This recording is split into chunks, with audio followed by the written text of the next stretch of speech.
Ladies and gentlemen, welcome to Long Insight. My name is Gavin and you're listening to Chat with Gavin, a show that does all aspects of property. And let's talk about property prices and what makes those prices rise in the short term and long term. Let's dive in. So when discussing what makes property values increase, it's best to divide the discussion into short-term factors, which is what most of the media is concerned about, and long-term influences, which is what strategic investors pay attention to and what you should be doing to get the best value out of your investment. So first things first, short-term factors. Generally, there are 8 massive factors that will affect price increases the most. Number 1, interest rates. Obviously, low interest rates makes it easier for buyers to borrow more as money is cheaper. Number 2, supply and demand. Generally, if demand for accommodation outweighs supply, property prices will rise. But if supply outstrips demand, prices tend to decline. Number 3, availability and cost of land. The lengthy time taken to release new land supplies and the vast amount of taxes and charges developers must pay to subdivide new estates have positively contributed to housing price inflation in Australia. Number 4, access to credit. Now, I'm not talking about interest rates here, but a borrower's actual access to credit.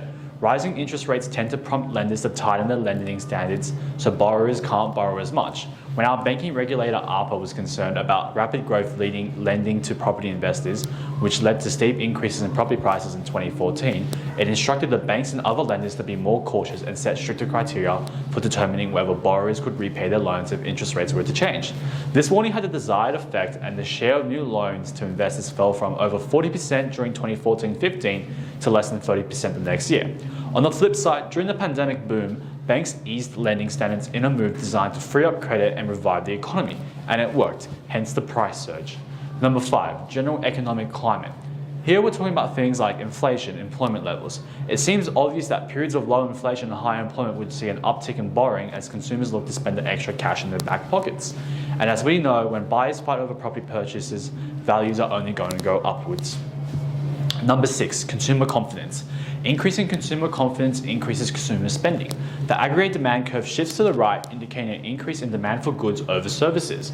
In other words, a robust economic climate and rising property prices causes a wealth effect, which leads to higher consumer confidence, where buyers think it's the opportune time to spend their spare cash on a property. Number 7, government incentives for first-home buyers. When the government wants to inject more demand into the market, it looks to incentives for first-time home buyers. Just look how well this worked during the COVID pandemic, as first homeowner grants and incentives boosted jobs in the construction industry as well as in many retail-associated industries. Our new Labor government currently has few schemes in place for first home buyers. The Help to Buy program, where the government owns a portion of your property and you will pay it off down the track.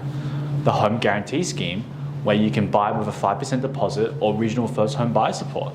And what do these incentives do? It broadens the pool of property buyers, flipping the supply/demand balance and putting pressure on property values.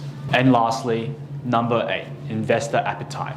Over the long term, property investors make up about 30 to 40% of the housing market. When the market conditions are favorable, this leads to high investor demand, and we all know what that leads to, a price increase.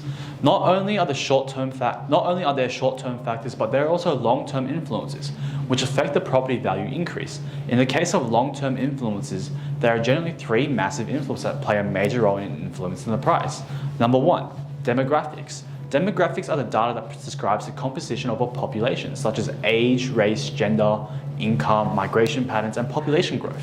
These factors are significant drivers of what type of properties are in demand and how property is priced. That's because the demographics of a population determine not just how many people there are, but how and where they want to live. Number 2, future population growth. If we believe Australia's population is going to keep growing, and it will, with a business plan to have close to 40 million people in Australia by the middle of the century, and that our wealthy nation is going to remain wealthy, this will then underpin long-term property values. Number 3, the wealth of the nation. There is a positive relationship between household income, real income after inflation, and housing demand. Australia's property prices increased at a record pace in 2021, with recent data showing the national median house price surged 25.7% and units by 7.7% year on year. And it was this price surge combined with solid share market gains which pushed the total Aussie household wealth up another 4.5% in the December quarter of last year to a new all-time high of 14.7 trillion. The truth is household wealth and property price increase go hand in hand. You see, Australia's housing market is worth $10 trillion, whereas we only have $2.5 trillion of debt. So it's clear that massive wealth held in property underpins the housing market, and this won't ever fall far before people start buying again. So the key takeaway from today is when looking at investments, it's important that you look beyond the short term and look at the long term and the plan for the future. Thanks for listening, folks. Don't forget to hit that like and subscribe, and see you next time.